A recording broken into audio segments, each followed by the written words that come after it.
దేవుని పరిశుద్ధమైన నామమును బట్టి దేవునికి స్తోత్రములు. ఈ రాత్రికాల ప్రభుదినమున ప్రభు మహాకృపను బట్టి మీ స్తోత్రం చెల్లిస్తున్నాం. ఈ దినం వాక్య ధ్యానం కొరకు అపోస్తుల కార్యం 2వ అధ్యాయము వచనం 36 నుండి కొన్ని వచనాలు చదువుకుందాం. మీరు సిలువ వేసిన యేసుని దేవుడు ప్రభువుగాను క్రీస్తుగాను నియమించెను. ఇది ఇశ్రాయేలు వంశమంతా రూఢిగా తెలుసుకున్నవాళ్ళని చెప్పాను. వారి మాట విని హృదయంలో నొచ్చుకొని, సహోదరులారా మేమేమి చేతుమని పేతురును కడమ అపోస్తులను అడగగా, దయగలిగిన మా తండ్రి కృతజ్ఞతలు, నమ్మదగిన దేవ స్తోత్రములు. చదువుకున్న వాక్య ధ్యానాన్ని దీవించి ఆశీర్వదించమని క్రీస్తు యేసునామమున వేడుకుంటూ ప్రార్థిస్తున్నాం తండ్రి, ఆమేన్. ప్రేమైన సోదరి సోదరులారా, మరి ఈ సమయమున అపోస్తుల కార్యములు 2వ అధ్యాయము 36-37 వచనాలు మనం చదువుకున్నాం. 36వ వచనంలో, మీరు సిలువ వేసిన యేసునే దేవుడు ప్రభువుగాను క్రీస్తుగాను నియమించెను. ఇది మీరు ఇశ్రాయేలు అందరూ రూఢిగా తెలుసుకునవలెనని మరి వ్రాయబడింది. మీరు అంటే ఇశ్రాయేలీయులు, యూదులు. వీరు సిలువ వేసిన యేసుని దేవుడు క్రీస్తుగాను ప్రభుగాను నియమించాడు. ఇశ్రాయేలు అందరూ కూడా ఈ సత్యాన్ని మీరు తెలుసుకోవాలని పేతురు తెలియజేస్తున్నాడు. అయితే ఏమి ఇక్కడ గమనిస్తే, పేతురు ప్రసంగం, పెంతెకోస్తు పండుగ దినమున పేతురు ప్రసంగం 2వ అధ్యాయం 14 నుంచి 36 వరకు పేతురు చేసిన ప్రసంగం. ఈ ప్రసంగంలో ప్రవచనాలు బోధించాడు, ప్రార్థన గురించి బోధించాడు, సిలువను గురించి బోధించాడు, సమాధిని గురించి బోధించాడు, తర్వాత దావీదుని గురించి బోధించాడు, పరిశుద్ధాత్మను గురించి చెప్పాడు.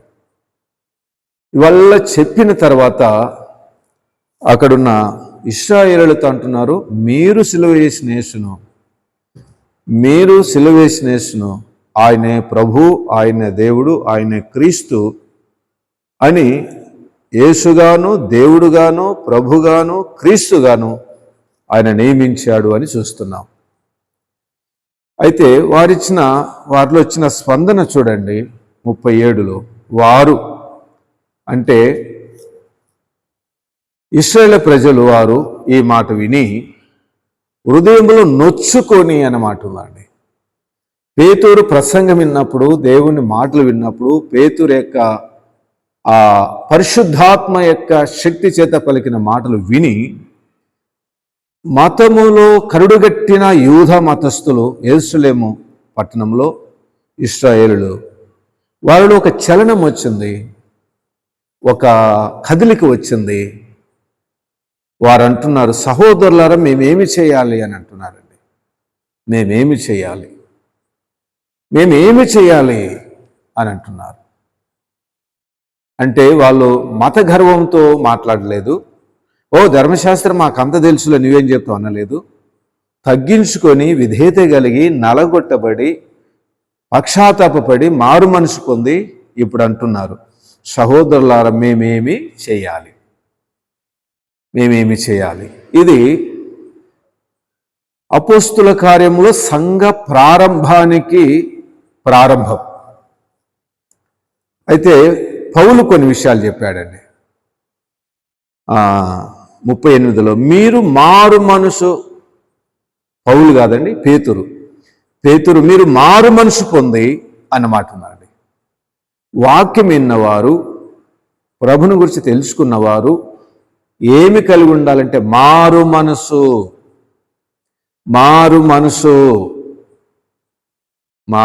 ఉండాలని. తర్వాత చూడండి 40 వచనంలో, ఇంకనూ అనేక విధములైన మాటలతో సాక్ష్యం ఇచ్చి మీరు మూర్ఖుల తరం వరకు వేరే రక్షణ పొందండి. ఈ తరమంతా కూడా మూర్ఖత్వంతో ఉంది. మీరు వాక్యం విన్నారు, సత్యాన్ని గ్రహించారు, మీరు వేరుగా రక్షణ పొందండి. ప్రత్యేకత, ప్రభు నమ్మిన వారిలో ప్రత్యేకత ఉండాలి. అది పేతురు చెప్తున్న మాట. 41 వచనంలో కాబట్టి అతని వాక్యం అంగీకరించిన వారు అని ఉందండి. వాక్యం విన్నవారు, వాక్యం విన్న తర్వాత మారుమనసు పొందాలి, మారుమనసు పొందినవారు ప్రత్యేకత కలిగి ఉండాలి. ఆ తర్వాత వాక్య సత్యాన్ని అంగీకరించాలి. వాక్య సత్యాన్ని అంగీకరించాలి. అలాగ అంగీకరిస్తే విశ్వాసి. ఆ తర్వాత బాప్తిస్మము పొందిరి అన్నమాట ఉందండి. బాప్తిస్మం పొందిరి. సంఘ ప్రారంభము ఎలా జరిగిందో చూడండి. 37 వచనంలో వాక్యమును విన్నారు. 38లో విన్నవారు మారుమనసు పొందాలి. 40 వచనంలో ఈ తరం వారికి వేరే రక్షణ పొందాలి. 4వది వాక్యం అంగీకరించిరి. 5వది బాప్తిస్మము పొందిరి అన్నమాట చూస్తున్నాం. 5 విషయాలు గమనించాలి. వాక్యం వినుట, మారుమనసు పొందుట, ప్రత్యేకంగా జీవించుట, వాక్య సత్యాన్ని అంగీకరించుట, బాప్తిసం పొందుట. 5 విషయాలు మనం చూస్తున్నాం. ఇది అపోస్తలుల క్రమం అండి. ఈరోజు కూడా ఒక వ్యక్తి ముందు ప్రభుని గురించి తెలుసుకోవాలి, ప్రభుని గురించి వినాలి, ప్రభుని గురించి ధ్యానించాలి. ప్రభుని గురించి ధ్యానించాలి. ధ్యానించినప్పుడే నిజమేదో అబద్ధమేదో సత్యమేదో అసత్యమేదో తెలుసుకొని సత్యాన్ని ఎరిగి ప్రభు నమ్ముకోవాలి అని 5 విషయాలు మనం చూస్తున్నాం. వీళ్ళందరూ కూడా పేతురు చెప్పినట్టు చేశారు, అనుసరించారు, బాప్తిసం పొందిరి అని ఇక్కడ చూస్తున్నాం. ఈ బాప్తిసం పొందిన వీరు పెంతెకోస్తు పండగ దినమున 3000 మంది చేర్చబడ్డారు. సంఘంలో 3000 మంది. పేతురుతో ప్రభు చెప్పాడండి. మత్తయి సువార్త 16:18లో యేసుక్రీస్తు సిలువకు వెళ్ళకముందే ఆయన ఒక మాట చెప్పాడు. మత్తయి 16:18 మరియు నువ్వు పేతురు ఈ బండ మీద, అంటే ప్రభు మీద, నా సంఘమును కట్టుదును, పాతాళలోక ద్వారంలో దాని ఎదుట నిలవనేరవు అన్నాడు. పేతురు అంటే రాయి, నువ్వు ఒక రాయివి. ఈ బండ మీద అంటే ప్రభు మీద నా సంఘమును కడతానన్నాడు. సంఘానికి పునాది యేసుక్రీస్తు ప్రభువే. ఆయన మరణం, ఆయన పునరుద్ధానం, ఆయన శిలువ సంఘానికి పునాది. ఆ శిలువ రక్తంలో, శిలువ మరణములో ఉద్భవించింది సంఘం. అలాగ చెప్పి ఇలాగన్నాడు. కాబట్టి ముందే చెప్పాడు. ఈ పేతురు శిలువకు ప్రభు అప్పగించబడినప్పుడు వెనకపోయినప్పుడు అబద్ధాలు 3 సార్లు ఆడాడు. ఒక అమ్మాయి వచ్చి అడిగితే కాదన్నాడు, ఒక బంటవుతో వచ్చి అడిగితే కాదన్నాడు, ఇంకొక ఆయన వచ్చితే కాదన్నాడు. అలాగూ 3 సార్లు అబద్ధమాడిన పేతురు పరిశుద్ధాత్మను పొందిన తర్వాత ఒక్క ప్రసంగంలో 3000 మంది రక్షణ పొందారు. 3000 మంది రక్షణ పొందారు. పరిశుద్ధాత్మ దిగి వచ్చిన ఆ యొక్క రోజు అది ఆదివారం. పేతురు ప్రసంగం చేసింది కూడా ఆదివారం. ఆ ప్రసంగం విని సంఘము స్థాపించబడింది ఆదివారం. అలాగైతే వీరు 42 వచనంలో వీరు అంటే వాక్యమిని మారుమనసు పొంది ప్రత్యేకంగా ఉంటూ వాక్యాన్ని అంగీకరించి బాప్తిసం పొంది సంఘములో చేర్చబడిన వీరు 1 అపోస్తలుల బోధ, 2 సహవాసము, 3 రొట్టె విరుచుట, 4 ప్రార్థన చేయుట.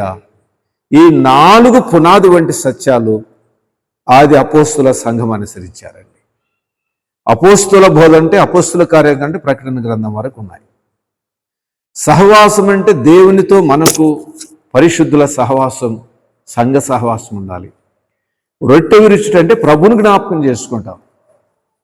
ఇదే గ్రంథం 20:7 ఆదివారం రొట్టె విరుచుటకు అన్నాడు. ఆదివారం మాత్రమే రొట్టె ఇవ్వాలి.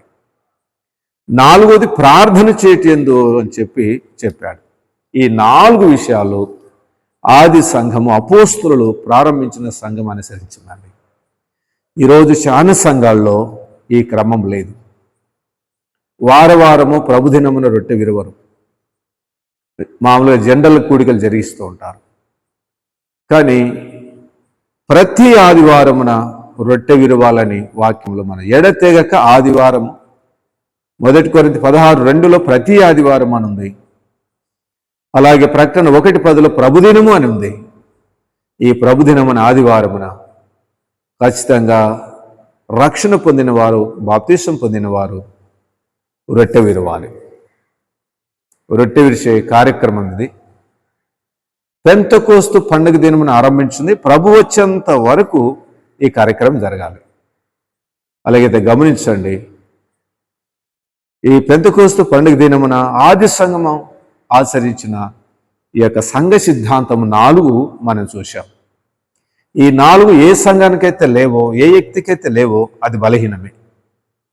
కాబట్టి అలా కాకుండా వాక్య క్రమాన్ని బట్టి, వాక్య సత్యాన్ని బట్టి ప్రభులో ఎదగడానికి, బలపరచబడడానికి పరిశుద్ధాత్ముడు సహాయం చేయనుగాక. ప్రార్థన చేసుకుందాం. దయగలిగిన మా తండ్రి, కృపలను మా దేవ, కనికరంగా ప్రభువా మీకు వందనములు. చదువుకున్న లేఖన భావాలను దీవించి, కనికరించి, ఆశీర్వదించి బలపరచండి. విన్న సంగతులు మా హృదయాల్లో ముద్రించి, భద్రపరిచి, కనికరించి కాపాడమని ఆది సంఘం అపోస్తులు అనుసరించిన సంఘ సిద్ధాంతాన్ని మా జీవితాల్లో మెండుగా దయచేయమని యేసుక్రీస్తు నామమున వేడుకుంటూ ప్రార్థిస్తున్నాం తండ్రి. ఆమేన్. అందరికి వందనాలు. మరి మా కొరకు, మా సంఘం కొరకు, పరిచయ కొరకు ప్రార్థన చేయాలని మరి ప్రేమతో మనవి చేస్తున్నాం. అందరికి వందనాలు.